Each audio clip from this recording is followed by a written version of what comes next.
خلق الإنسان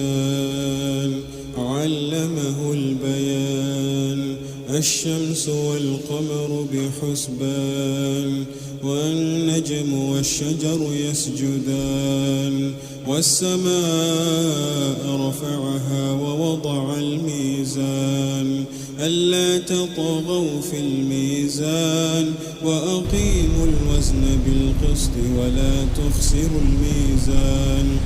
والأرض وضعها للأنام فيها فاكهة والنخل ذات الأكمام والحب ذو العصف والريحان فبأي آلاء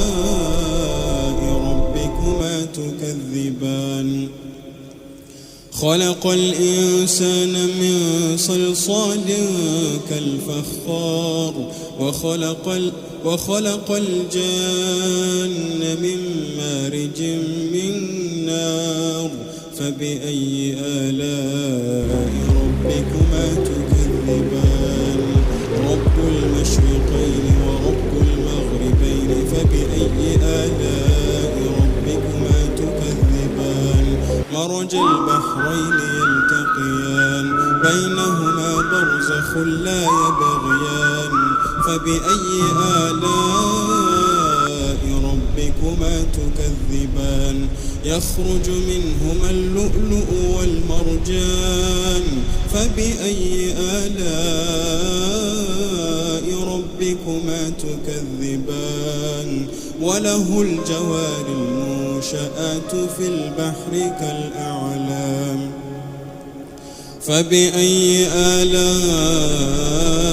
ربكما تكذبان كل من عليها فان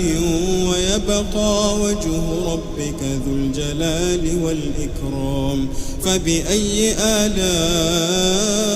ربكما تكذبان يسأله من في السماوات والأرض كل يوم هو في شأن فبأي آلاء ربكما تكذبان سنفرغ لكم أيها الثقلان فبأي آلاء ربكما تكذبان يا معشر الجن والإنس إن استطعتم أن تنفذوا من أقطار السماوات والأرض فانفذوا لا تنفذون إلا بسلطان فبأي آلاء ربكما تكذبان يرسل عليكما شواظ من نار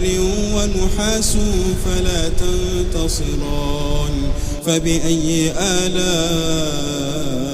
ربكما تكذبان فإذا انشقت السماء فكانت وردة كالدهان فبأي آلاء ربكما تكذبان فيومئذ لا يسأل عن ذنبه